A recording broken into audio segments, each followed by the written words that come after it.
Don't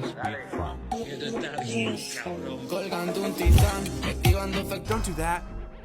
Don't do that.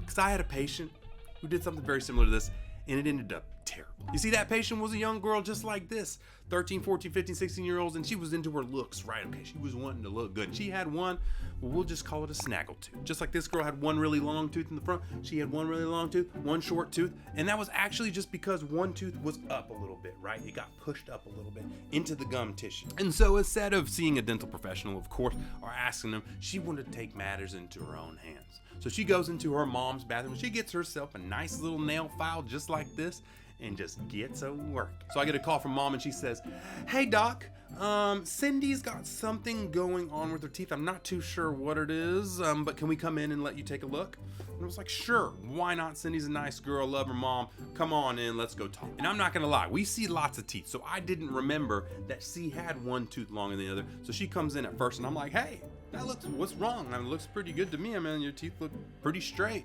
And she said, "Yeah, I just got this one problem. I don't know what it is, but I feel a little bit of pain. And I also have this pink dot in my tooth.